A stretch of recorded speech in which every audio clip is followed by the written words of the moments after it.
영화처럼 혼자서도 끼울 수 있게 되는데, 문제는 이런 경우까지 되면 일상생활에서도 쉽게 빠지게 되며 행동에 제약이 따르며 치료 시 뼈 이식까지 해야 해서 치료가 더욱 복잡해집니다.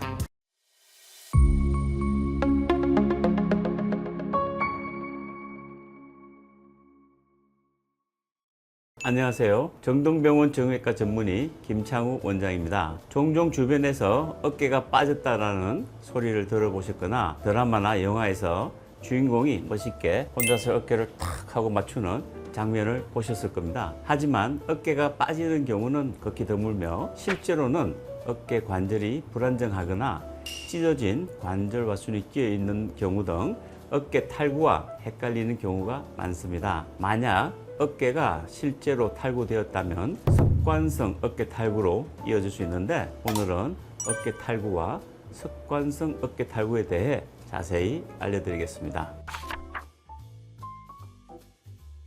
어깨 관절은 우리 몸에서 가장 운동 범위가 큰 관절 중에 하나로, 관절 운동 범위가 큰 만큼 손상을 받으면 관절이 불안정해지기 쉽고 빠지기도 쉽습니다. 어깨 탈구의 원인은 다치거나 넘어지면서 어깨가 꺾이는 경우 잘 발생합니다. 어깨가 한번 빠지면 다시 빠질 수 있으므로 습관성 어깨 탈구는 한번 빠진 어깨의 탈구가 반복적으로 발생하는 상태를 말합니다. 이는 어깨의 관절의 구조적 문제나 약화로 인해 발생할 수 있습니다. 관절의 구조적 문제는 관절 와순 파열, 관절낭이나 인대 손상 또는 골결손으로 어깨가 자주 탈구될 수 있습니다. 또한 초기 탈구가 제대로 치료되지 않거나 재활이 부족한 경우 관절이 불안정해져 반복적인 탈구를 초래할 수 있습니다. 그리고 스포츠나 육체적인 활동에서 과도한 사용으로 인한 관절의 불안정성이 원인일 수도 있습니다. 마지막으로 유전적으로 관절이 불안정할 수 있으며 이는 습관성 어깨 탈구를 일으킬 수 있습니다. 어깨가 한번 빠진 이후 어깨가 움직일 때마다 자주 탈구되거나 불안정한 느낌이 들면서 심하면 기지개를 켜다가도 탈구가 되기도 합니다. 처음에는 통증이 심하게 발생하며 붓기가 발생할 수 있습니다. 또한 탈구가 되면 어깨 운동 범위가 제한됩니다. 실제로 어깨가 빠진 건지 아니면 아탈구 증상 혹은 다방향 불안정성인 건지 체크해야 합니다. 대부분 어깨가 빠졌다고 생각하는 경우는 아탈구 증상 혹은 다발성 불안정증입니다. 아탈구는 어깨 관절이 완전히 빠진 게 아니고 어깨가 불안정하거나 찢어진 관절 와순이 어깨에 끼어 움직이지 않다가 툭 하고 끼어 있던 것이 빠지면서 맞춰지는 듯한 느낌을 받는 것입니다. 다방향 불안정성은 어깨 관절낭이 너무 늘어나서 모든 방향으로 불안정해지는 현상으로 어깨를 크게 움직일 때 빠지는 듯한 느낌을 받게 됩니다.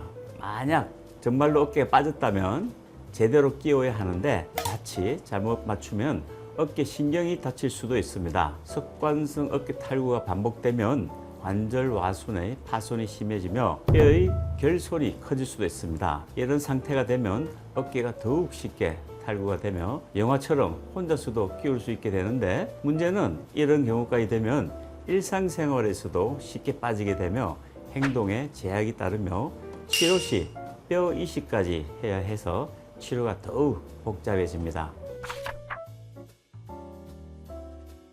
어깨의 관절 와순이나 뼈 혹은 인대 등 구조적인 이상이 없는 경우는 근육을 강화하고 어깨 관절의 안정성을 높이기 위한 재활 운동이 필요합니다. 또한 어깨를 안정시키기 위한 보조기구나 스텝을 사용할 수 있습니다. 이러한 보존적 치료에도 빠지거나 구조적 결함이 있는 경우는 수술적 치료를 해야 합니다. 수술을 할 경우 일반적인 경우는 관절 내시경으로 관절 와순의 봉합, 늘어난 인대의 봉합이 가능합니다. 하지만 골결손이 심한 경우는 뼈 이식을 해야 하는 복잡한 수술 과정이 필요합니다.